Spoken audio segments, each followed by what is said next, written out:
हाँ,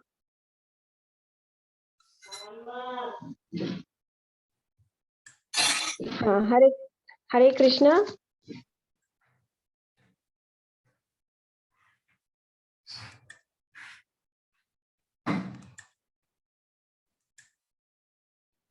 अभिद्रवती मामीशा अभिद्रवती मामीश शर सत्यायसो विभो सरसत्यायसो विभो कामं दहतु मानाथ कामं दहतु मामन मामे गर्भो निपात्यताम्। मामे गर्भो निपात्यताम्। हरे कृष्ण। माता जी आप बोलिए। अच्छा। अभिद्रवित मामीश अभिद्रवती मामीशा सरसतपत्यासो विभो शरतप्तासो विभो कामं दहतु मानाथ कामं दहतु मानाथ मामे गर्भो निपात्य मामे गर्भो निपात्यताम्। तात्पर्य पढ़िए। हरे कृष्ण। हे सब चले गया प्रभु जी, डिस्प्ले नहीं हो रहा है। हाँ, हरे कृष्णा। सभी वैष्णव को दंडवत प्रणाम। हे प्रभु, आप सर्वशक्तिमान हैं। एक दहकता हुआ लोहे का बाण मेरी ओर तेजी से आ रहा है। मेरे प्रभु, यदि आपकी इच्छा हो तो ये मुझे भले ही जला दे, लेकिन ये मेरे गर्भ को जलाकर गर्भपात न करे। हे प्रभु, कृपया मेरी इतना अनुग्रह करे, मेरे पर इतना अनुग्रह करे। हरे कृष्ण। तात्पर्य, यह घटना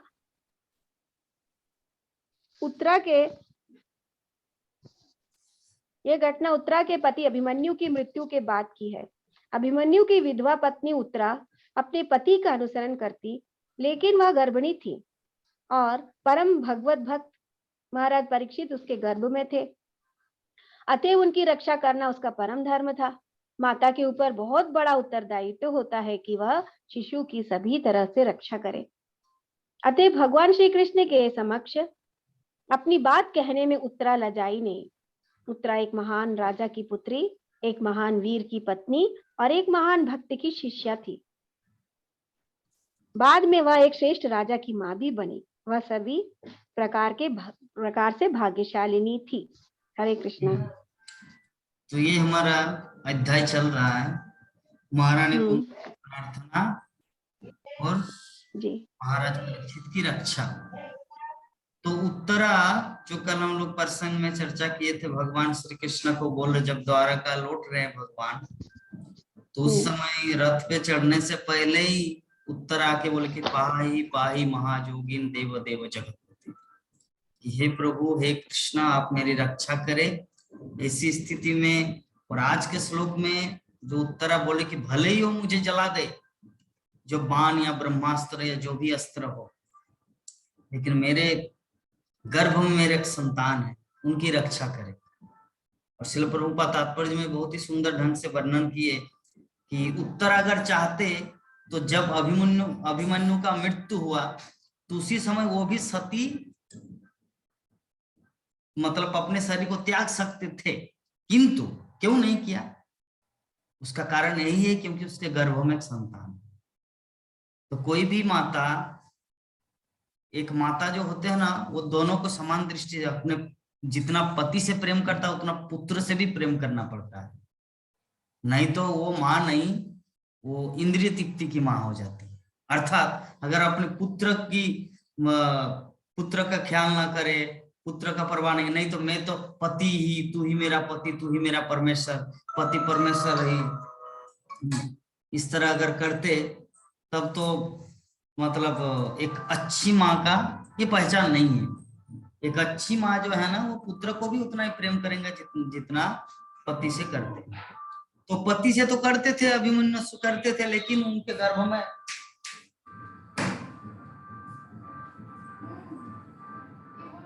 अभिमन्यु से जितना करते थे मैं प्रेम, उतना ही प्रेम जो आने वाला उनके गर्भ में जो पुत्र आएगा उनके प्रति भी उनका उतना ही प्रेम था।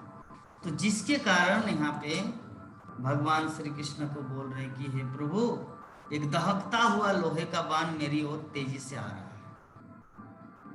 यदि आपकी इच्छा हो तो ये मुझे भले ही जला दे, लेकिन ये मेरे गर्भ को जलाकर गर्भपात न करे। कृपया मेरे प्रति इतना अनुग्रह करे, मुझे इतना कृपा करे। तो यही एक भक्त के जीवन में होना चाहिए।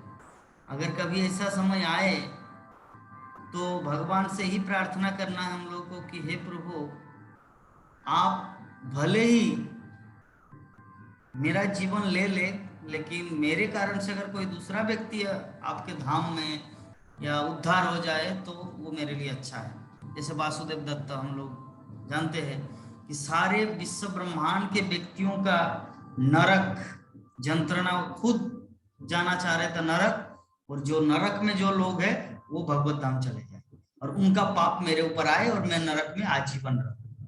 आजीवन मतलब जब तक आत्मा रहेंगे। तो ये भक्त का भाव है। तो उत्तरा के अंदर हम लोग यही क्वालिटी देख रहे हैं। एक शुद्ध भक्त जो होते हैं ना, और विशेषकर यहाँ पे श्रील प्रभुपाद मेंशन किए हैं कि वो एक महान राजा की पुत्री थी। कौन? उत्तरा। और एक महान वीर की पत्नी, मतलब अर्जुन की पत्नी, विराट की पुत्री, महाराज विराट की पुत्री, अर्जुन की पत्नी और महाराज परीक्षित की माँ। वीर की पत्नी, भक्त की माँ, दोनों भक्त है। अर्जुन भी भक्त है, अभिमन्यु अभिमन्यु की, हाँ, तो अभिमन्यु भी भक्त है ना। सुभद्रा का पुत्र है अभिमन्यु, ठीक है। तो कृष्ण का भांजा एक दृष्टिकोण से। तो इस प्रकार उत्तरा के जीवन में 3 मतलब क्या बोलते हैं उसे, उपाधि। एक है परीक्षित महाराज की तरफ से एक महान भक्त की माँ, एक अभिमन्यु की पत्नी। ऐसे योद्धा जो अकेला 7 महारथियों को अकेला मतलब उनके साथ ये करते थे, फाइटिंग करते थे, युद्ध करते थे। अरे क्या यार, कांच लगा है, आवाज आ रहा है ना। आज यहाँ पे गंगा पूजा होगा, इसलिए इतना बैंड बाजा आया है ना। आवाज आ रही है ना, ये बैंड बाजा का आवाज। मैं पूरा कांच लगा दिया, चलेगा, उतना डिस्टरबेंस नहीं है प्रभु जी। ठीक है जाओ।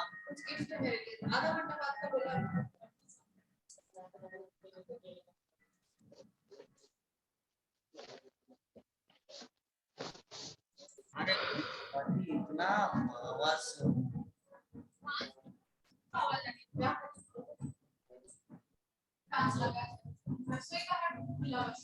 उसको भी लगाओ, रसोई वाला भी लगाओ।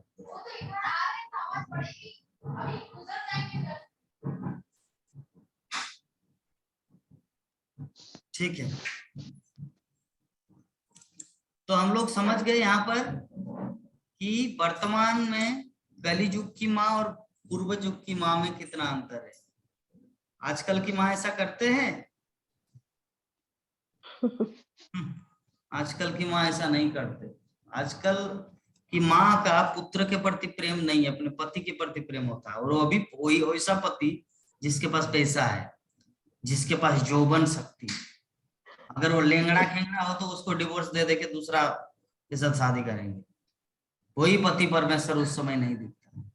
अगर लेंगड़ा फेंगड़ा कोई बल शक्ति नहीं है ना, तो तुरंत उसको भी डिवोर्स दे देंगे, मार देंगे, दूसरे किसी के द्वारा उसको मार। कितना कुछ हो रहा है, कलियुग की घटना। तो पुत्र के प्रति तो कोई स्नेह है ही नहीं। वर्तमान में हम लोग देख ही रहे हैं, अस्पताल में इसका है जीता जागता उदाहरण। कितना कुछ जा रहे, एक बाप रे, दुनिया में कितने सारे मतलब प्राणियों का मृत्यु। छोड़िए, सब बात करके कुछ फायदा नहीं है। ये कलियुग का प्रभाव है, अल्टीमेटली इंद्रिय तृप्ति का प्रभाव है। इसमें कलियुग का भी दोष हम कैसे दें। अभी भी तो कुछ कुछ ऐसे ऐसी माँ हैं जो कृष्ण भक्त है। वो जो कृष्ण भक्त होते हैं वो हर युग में अपना गुणावली रखता है। हाँ अभी खोल लो। एक्चुअली डिपेंड होता है, जो कृष्ण भक्त होता है उसके अंदर सब तरह का गुणावली होता है। जैसे प्रहलाद महाराज सत्ययुग का था और शिल प्रभुपाद कलियुग के, लेकिन फिर प्रभुपाद कलियुग में ऐसा कुछ करके दिखाया जो पूर्व के भक्तगण भी नहीं किया। पूरे पृथ्वी में कृष्ण भक्ति का प्रचार, साधारण बात है। तो बात कलियुग का नहीं है, बात है व्यक्ति का अपने गुणावली का, सरेंडर, कृष्ण के प्रति शरणागति का। कृष्ण का प्रति शरणागति होने से कलियुग में रह के भी भगवत धाम बना सकते हैं। और जो नहीं करने वाला होगा वो सत्य युग में उतना परिवेश, उतना अनुकूल रहने के बावजूद भी कुछ, तो जो भी है आगे हम लोग देखते हैं कि उत्तरा माता क्या बोल रही है, सुत गोस्वामी क्या बोल रहे हैं इस संबंध में। पढ़िए तो माता जी।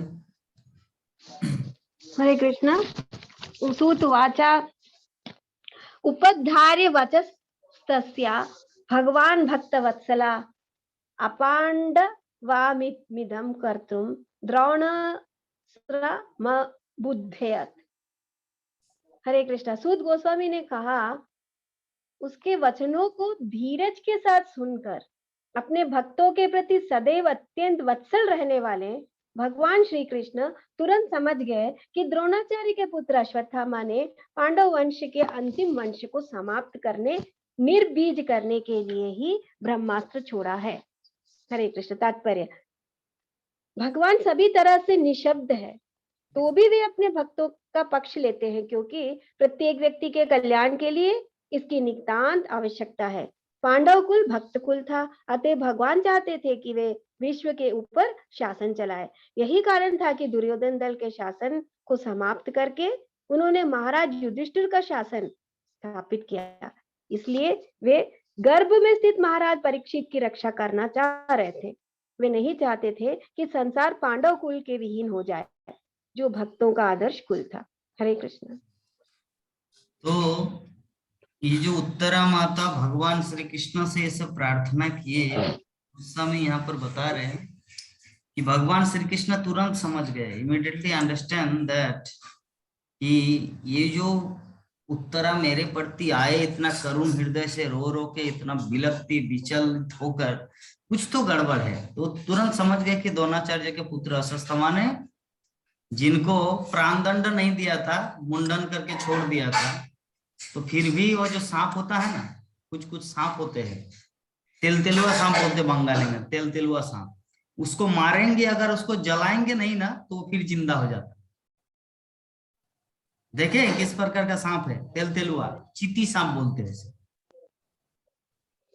गीता माता जी अनुभव है, जानते हैं गांव से? हाँ नहीं जानती हूँ, देखने से पता चलेगा। मैं ज्यादा सांप के बारे में नहीं जानती। अच्छा, जो एक भी सांप आया था, पिटपिटिया बोलते हैं हमारे यहाँ, जो निकला तो पिटपिटिया बोलते हैं उसको। तो वो जो तेलतेलुआ होता है ना, दो है। तेलतेलुआ मतलब तेल की तरह, बहुत एकदम चक चक चक, बहुत चमकीला, बहुत काला, ब्लैक तेलतेलुआ उसे बोलते हैं।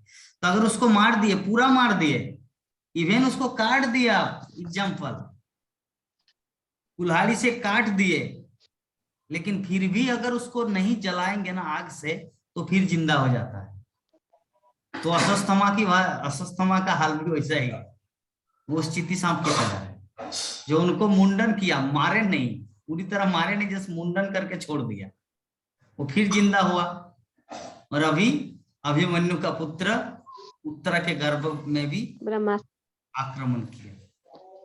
तो ये है अधमरा सांप को छोड़ने का मतलब नुकसान। नुकसान। तो यहाँ पर भगवान श्री कृष्ण के बारे में बता रहे हैं सुत गोस्वामी कि भगवान क्या है, सभी तरह से निष्पक्ष होते हैं, निष्पक्ष, तो भी वो अपने भक्तों का पक्ष लेते हैं, क्योंकि प्रत्येक व्यक्ति के कल्याण के लिए इसका नितांत आवश्यकता है। यहाँ पे क्या बोल रहे पैराग्राफ में श्रील प्रभुपाद, कि अगर भक्त नहीं रहेगा संसार में तो जगत का कल्याण नहीं होगा। एकमात्र भक्त और भक्ति के प्रभाव से ही जगत में कुछ मंगल है। जो कुछ अच्छा हो रहा है उसका एक ही क्रेडिट है, भक्तों के ऊपर। संसार में कृष्ण भक्त है, जिसके कारण लोग सुंदर रूप से जी पा रहे, खा पा रहे। अन्यथा अगर भक्त अगर इस संसार में नहीं रहेगा ना, तो तुरंत प्रलय हो जाएगा, क्योंकि संसार का जरूरत ही नहीं है। भगवान क्यों टेक केयर करेगा? इतना बारिश देना, धूप देना, खाना खिलाना, फल आना, वृक्ष में फल आना, नदियों में नदी मतलब पानी बहना, ये सब क्यों? ऑक्सीजन, कार्बन डाइऑक्साइड, एकमात्र भक्त की सुविधा के, भक्तों की सुविधा के लिए ही भगवान का इस तरह का अरेंजमेंट है। तो इसीलिए नितांत भक्तों की आवश्यकता है, संसार की आवश्यकता है। तो पांडव कुल क्या था? भक्त कुल। पांडव कुल भक्त कुल था, तब भगवान चाहते थे कि विश्व के ऊपर वो शासन चलाए। भगवान नहीं चाहते कि कोई ऐसे एरे गेरे कोई भी थर्ड क्लास व्यक्ति राजा के सिंहासन में बैठे। भगवान श्री कृष्ण चाहते कि सिंहासन पर वही व्यक्ति बैठे जो क्वालिफाइड हो, जो मेरे भक्त हो। तो युधिष्ठिर महाराज, 5 पांडव, ये सभी भगवान श्री कृष्ण के महान भक्त थे। और महान भक्त होने के नाते भगवान का ये भाव था कि पांडव ही इस संसार में राज करें, पांडव ही संसार में अपना शासन चलाए। यही कारण था कि दुर्योधन दल के शासन को समाप्त करके उन्होंने महाराज युधिष्ठिर का शासन स्थापित किया। इसीलिए वे गर्भ में स्थित महाराज परीक्षित की रक्षा करना चाह रहे थे। वे नहीं चाहते थे कि संसार पांडव कुल से विहीन हो जाए, जो भक्तों का आदर्श कुल था। भगवान श्री कृष्ण का क्या भाव है कि दुर्योधन पार्टी तो जो है वो तो पूरी तरह से समाप्त हो गए। दुर्योधन वाला ग्रुप अभी कौन बचे हैं? आपका युधिष्ठिर।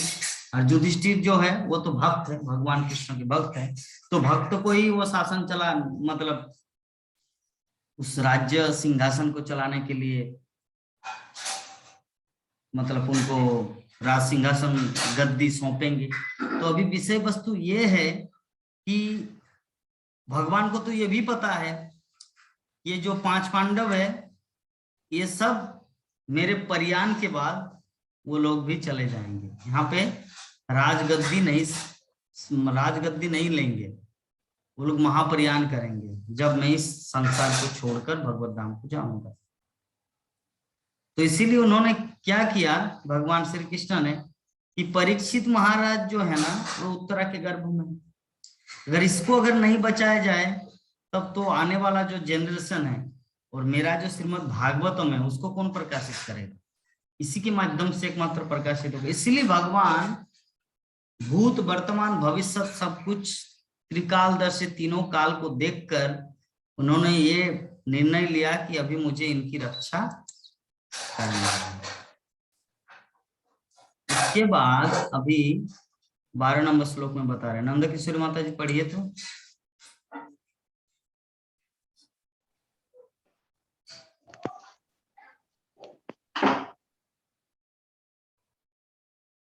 तरहयोवाथ मुनि श्रेष्ठ पांडवो पंच सायकान आत्मन ओभिमुखान दीप्यान लक्ष्मया अस्त्रन युपाददु। बढ़िया से नहीं पढ़ पाए प्रभु जी, हरे कृष्णा।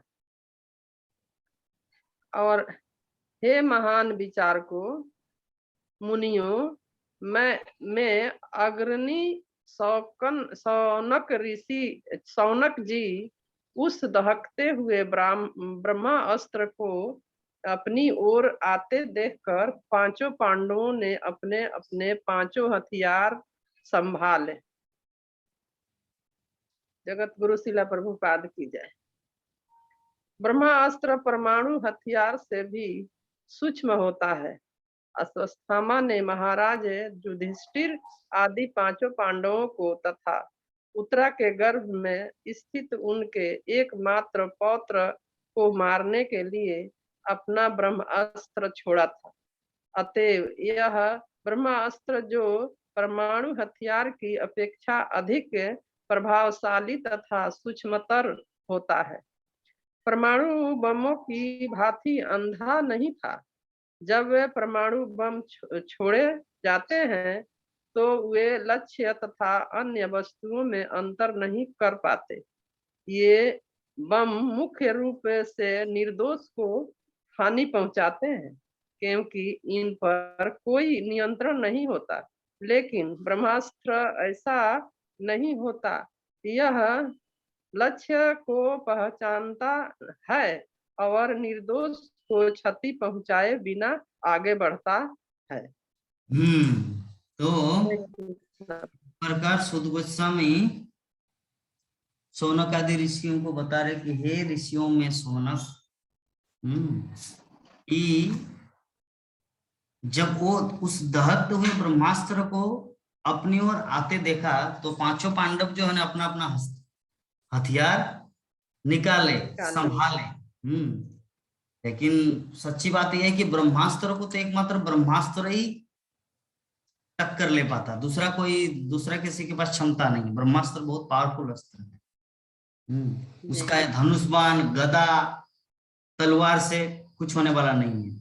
उसका टक्कर एकमात्र ब्रह्मास्त्र का टक्कर ब्रह्मास्त्र से। तो श्रील प्रभुपाद तात्पर्य में यहाँ पे बहुत ही सुंदर वर्णन किए कि ये जो ब्रह्मास्त्र होता है ना, ये एटम बम से भी सूक्ष्म होता है। एटम बम जो है, परमाणु बम जो है, वो अगर मान लीजिए एक जगह में गिराए तो गिराने के बाद क्या है, वहां पे बकरी, गोरू, छागल, बैल, कीट, पतंग, बत्तख, कुत्ता, बिल्ली, मनुष्य, गरीब, झोपड़ी, बिल्डिंग, सब कुछ वहां पे नाश हो जाएगा एटम बम। तो श्रील प्रभुपाद यहाँ पे बता रहे कि और ब्रह्मास्त्र में क्या है, ब्रह्मास्त्र लक्ष्य और अलक्ष्य को भेद करने की शक्ति रहता है। टारगेट, जिसको टारगेट बना के वो छोड़ेगा, जिसके लिए वो बने हैं, बस उसी की ओर भेदेंगे। किंतु एटम बम में क्या होता है, वहां पे मान लीजिए एक बस को उड़ाना है, तो बस में एक भक्त भी बैठा है और 5 गुंडा भी बैठे हैं, ड्राइवर भी है, तो सबको मारेंगे। लेकिन अगर ब्रह्मास्त्र होता तो या तो ड्राइवर या 5 गुंडा, लेकिन भक्त जो बैठा है तो निर्दोष प्राणियों का कोई हानि नहीं पहुंचा सकते। कौन? ब्रह्मास्त्र, क्योंकि वो मंत्र के माध्यम से मंत्रपुत करके ब्रह्मास्त्र को छोड़ा जाता है। तो ये चीज अभी तक वैज्ञानिकों ने आविष्कार नहीं कर पाया। क्यों? क्योंकि वो लोग शास्त्र की बात को, या शास्त्र विधि में उत्सृज्य वर्तते काम कारक, मतलब वो लोग अपनी इच्छा से कुछ निर्माण करते हैं, शास्त्र विधि को त्याग कर, इसी कारण। तो आगे बताया गया है, गीता माता जी पढ़िए तो 13 नंबर। हरे कृष्ण। व्यसनम वीक्ष्य तत तेषाम अनन्य विषय आत्मनाम सुदर्शनेन स्वास्त्रेण स्वानाम रक्षाम व्यधाद विभु। सुर में क्यों नहीं पढ़ते?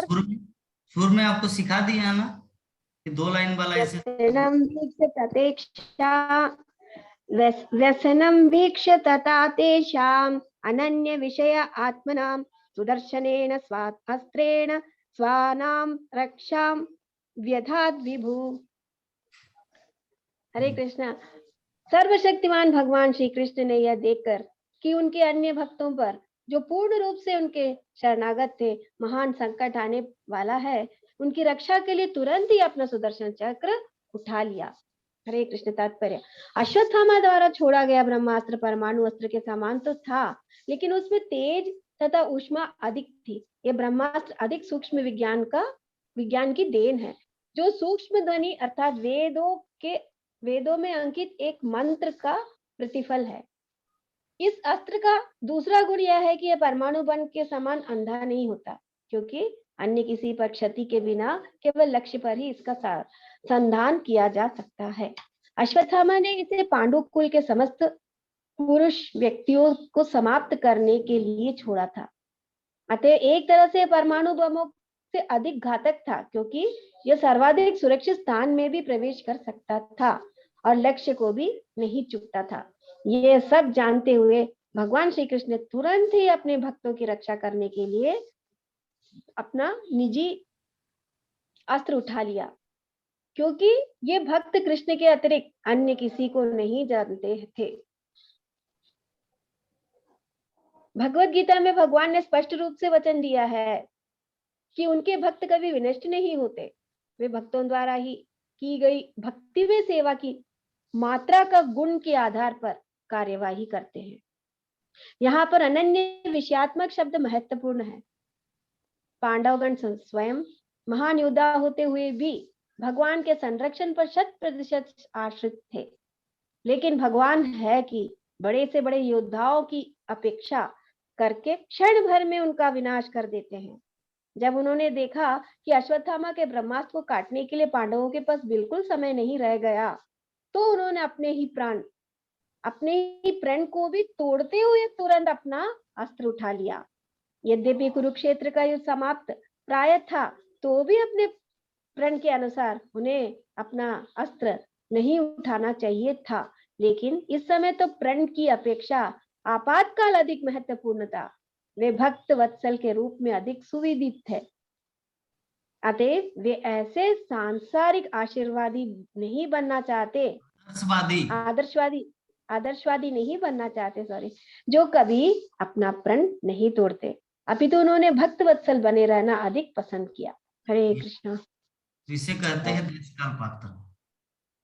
काल पात्र। जैसे उस दिन एग्जाम्पल दिया था श्रील प्रभुपाद का कि एक ब्राह्मण का जन्म था और वहां पे माइक में डिस्टर्ब हो रहा था, तो प्रभुपाद ने क्या किया, उसके जन्म को उठाया और माइक को, तो वो प्रभुपाद ने क्या विचार किया, आपातकाल, उसका जन्म पर विचार नहीं किया कि वो ब्राह्मण दीक्षित है, पाप लगेगा, आपातकाल को देखा। तो उसी प्रकार भगवान श्री कृष्ण यहाँ पे प्रतिज्ञा किए थे कि मैं कुरुक्षेत्र के युद्ध भूमि में या कुरुक्षेत्र के युद्ध में या पांडवों के तरफ से मैं युद्ध नहीं करूंगा, लेकिन फिर भी वो यहाँ पर क्यों किया, क्योंकि वो संसारी आदर्शवादी से भी बढ़कर है, अपने भक्तों के द्वारा दिया गया भक्त वत्सल नाम। भगवान श्री कृष्ण की ये सबसे बड़ी क्वालिटी है, भक्त वत्सल। अभी इस संबंध में हम लोग ये भी बोल सकते हैं कि एग्जाम्पल, कोई व्यक्ति भिखारी है, उनके कर्मफल में लिखा है पिछले जीवन में उन्होंने कुछ ऐसा कुछ पाप कर्म किया है जिसके कारण वो गरीब परिवार में जन्म लिया, उनके पास पैसा पाती धन दौलत नहीं है, बेचारा रोज काम करता है खाता है। लेकिन अगर वो व्यक्ति कृष्ण भक्त बन जाता, तो अगर कृष्ण अगर चाहेंगे ना तो उसको करोड़पति बना सकते हैं। अभी किसी के बाप का माई का लाल का शक्ति नहीं की, भगवान आपने उसको ऐसा क्यों किया, विधाता ब्रह्मा के अगर बोले कि इसके अकाउंट में तो कुछ है ही नहीं बैलेंस, लेकिन आप क्यों इसको दे रहे, तो भगवान वो कर सकते हैं। क्यों? क्योंकि भक्त वत्सल नाम ज्यादा चाहते हैं। ये आदर्शवादी कि पिछले जीवन में उन्होंने कुछ पुण्य कर्म किया था कि नहीं, फिर इस महीने में इस जीवन में कुछ मंथली इनकम आएगा, नहीं। कृष्ण भक्त का क्षेत्र जो है ना वो अलग है। ये आदर्शवादी समाजवादी इससे बढ़कर है, बियॉन्ड, परे है ये सब चीज से। हाँ, तो भगवान श्री कृष्ण ने क्या देखा कि पांडवों के पास इस तरह का हथियार नहीं है कि ब्रह्मास्त्र के साथ वो मुकाबला कर सके। और दूसरी बात क्या है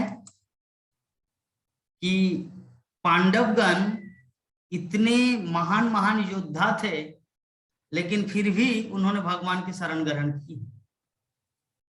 यद्यपि जिसके पास मान लीजिए एक निम्न वर्ग व्यक्ति का, एक मध्यम वर्गीय व्यक्ति का चाल ढाल थोड़ा सा विनम्र होता है, लेकिन जो करोड़पति अरबपति होता है उनका चाल ढाल थोड़ा सा ऐसे करके वो चलते हैं। तो पांडव जो है, पांचों पांडव, उनको ऐसे चलना चाहिए था, छाती को आगे करके, लेकिन उन्होंने ऐसा नहीं चला। क्यों? क्योंकि विनम्र है, क्योंकि वो लोग अपनी शक्ति से भी ज्यादा महत्वपूर्ण भगवान कृष्ण की शक्ति को देते थे कि हमारे शक्ति का मूल्य ही क्या है, किसी भी समय हमारा कुछ भी हो सकता है, एकमात्र कृष्ण ही हमारे रक्षक हैं। तो पांडवों के पास ये क्वालिटी था, जिसके कारण ही भगवान श्री कृष्ण पांडवों की रक्षा पल पल करते थे। अगर हम लोग कभी कभी सोचे, जिस समय व्यक्ति का नौकरी मिल जाता है ना, तो बोलते हैं अरे मैं आईएएस पढ़ा था, मैं चार्टर्ड अकाउंट किया था, तब तो मुझे इतना सुंदर नौकरी में मंथली 1.5-2 लाख रुपया मिलता है, इसमें भगवान कृष्ण का क्या हाथ है। जो व्यक्ति मतलब कृष्ण का भक्त नहीं होता ना, वो ऐसे बोलते हैं कि मैं पढ़ा था, मैं पटना में आईआईटी किया था, मैं मुंबई में जाके इंटरव्यू दिया था, मैं बेंगलोर में जाके मतलब परीक्षा दिया था, तब तो मुझे मिला ये नौकरी, इसमें कृष्ण का क्या हाथ है। ये नास्तिकवादी सिद्धांत का एक फिलोसॉफी है। किंतु जो भक्त होते हैं, जो हम लोग यहाँ पे पांडवों के जीवन में देख रहे हैं कि महान महान शक्तिशाली होने के बावजूद भी कृष्ण, भगवान श्री कृष्ण के शरण में है। तो इससे हम लोग को यह तात्पर्य लेना है कि हमारे जीवन में जो कुछ सौभाग्य है वो एकमात्र भगवान कृष्ण की देन है, भगवान श्री कृष्ण की देन है। हमारे पास अपना कुछ क्वालिटी नहीं है। अभी कोई क्लेम कर सकते प्रभु जी मेरे जीवन में इतना कुछ सुख संपत्ति समृद्धि है, इसके पीछे तो यही कारण है कि मैंने पिछले जीवन में कुछ दान पुण्य किया था, अच्छा पुण्य कर्म किया था, जिसके फलस्वरूप मुझे इतना सुख सुविधा प्रदान किया जा रहा है। ठीक है, आपका प्रश्न जो है, आपका उत्तर जो है एकदम परफेक्ट है, लेकिन विषय वस्तु ये है कि पिछले जीवन में भी जो आप जो दान पुण्य कर्म किए थे वो किसकी बदौलत? अगर उस जीवन में अगर आप तो उस तरह फैसिलिटी नहीं रहता तो क्या आप दान पुण्य करते? तो दान पुण्य अगर नहीं करते तो इस जीवन में तो आप सुख समृद्धि नहीं पाते। तो अल्टीमेटली सब कुछ के पीछे कारण क्या है? कृष्ण की हेतु की कृपा। अल्टीमेटली भगवान श्री कृष्ण की हेतु की कृपा को ही एक भक्त समझता है। जो भक्त जितना उन्नत होता है ना, वो हर क्षेत्र में सब कुछ का क्रेडिट भगवान को देता है। पांडवों के क्षेत्र में हम लोग देखते हैं, हनुमान के क्षेत्र में देखते हैं, अर्जुन, आपका शिल प्रभुपाद, भक्ति सिद्धांत सरस्वती ठाकुर, नरोत्तम दास ठाकुर, हमारे जितने आचार्य, जितने महान महान भक्त हैं, सबका एक ही स्वर में कहना है मेरे जीवन में जो कुछ है एकमात्र कृष्ण की बदौलत। और यही भाव हमारे अंदर होना चाहिए। अगर नहीं है तो इसको डेवलप करना चाहिए। और डेवलप कब होगा, कैसे होगा? जब हम लोग ऐसे ऐसे महान भक्तों की लीला कथा को श्रवण करेंगे, देखेंगे। तो 5 बज गया, तो आज बहुत लेट हो गया। भक्तगण कोई आए नहीं थे, एकमात्र नंद किशोरी माता जी थे। जब गीता माता जी आए तब हमारा क्लास चालू हुआ। इसीलिए क्या किया जाए, अभी कलयुग का दोष दे या भक्त का अपना, भक्तों को आना चाहिए थोड़ा सा। चलिए जो भी है, चले जाते हैं। हाँ पता ना कहाँ चले जाते हैं लोग, क्या किसमें फंस जाते हैं। फंस तो जाते हैं। एक्चुअली भक्तों को एक चीज सोचना चाहिए कि जीवन में कभी ऐसा दिन नहीं आएगा कि आप पूरा एकदम निष्फिकिर मतलब नो एनी एंजाइटी, एकदम पूरा अरे अभी तुम शांति है, अभी कुछ काम नहीं, अभी हम भागवतम क्लास ज्वाइन करेंगे, ऐसा दिन नहीं आएगा रे बाबा। हमारे आचार्यों से, भक्तों से सीखना है। अर्जुन भागवत गीता कहाँ सुने? युद्ध क्षेत्र मैदान में। परीक्षित महाराज भागवत कथा कब सुने?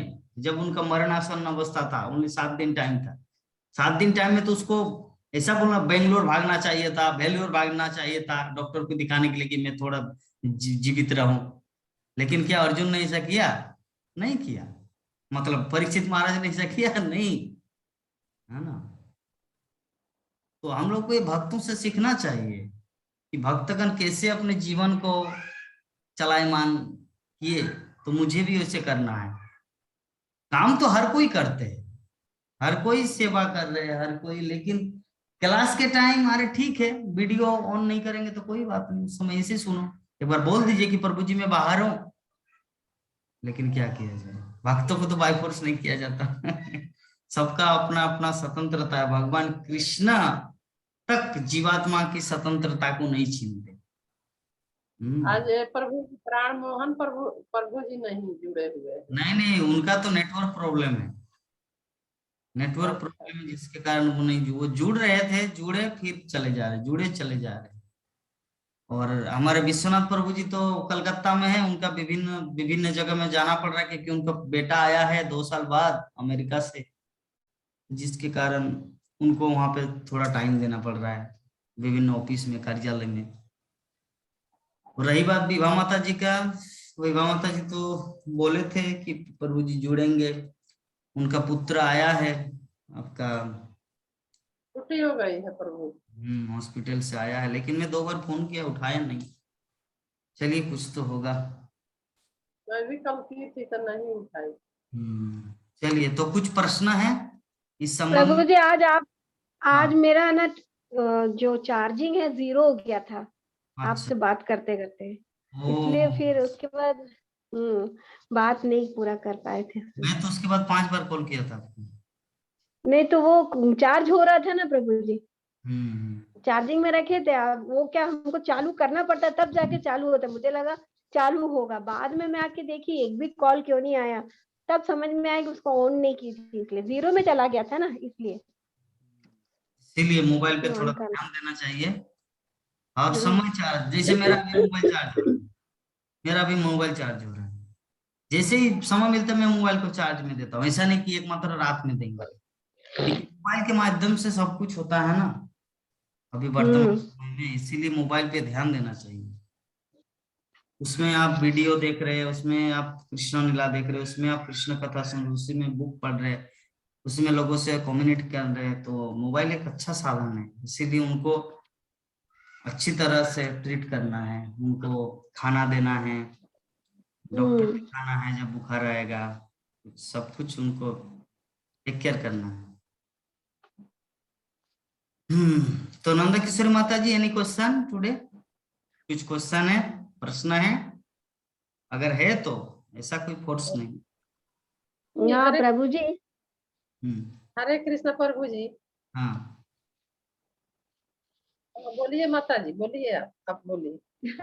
नहीं, मेरा ये कथन था कि महारानी कुंती द्वारा माता जी प्रार्थना बोलो।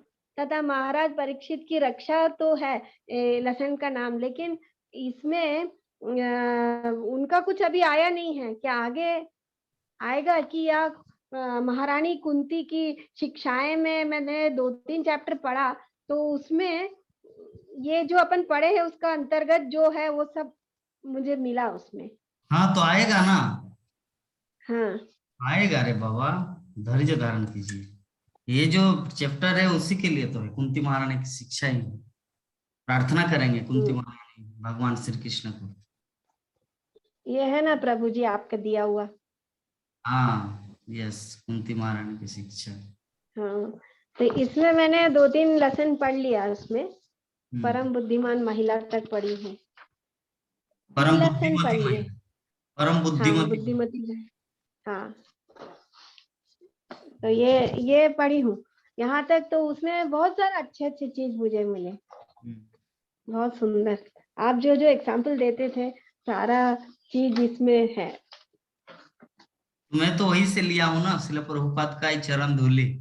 हाँ, आपका जो बहुत सारे एग्जाम्पल्स देखे थे हम्म वो सब इसमें मुझे पढ़ने को मिला, तो जल्दी बहुत अच्छा लग रहा था, पढ़ने में आनंद आ रहा था। हम्म तो चलिए, और कुछ प्रश्न तो नहीं है नंद किशोर माता जी? हरे कृष्ण प्रभु जी, एगो कल का श्लोक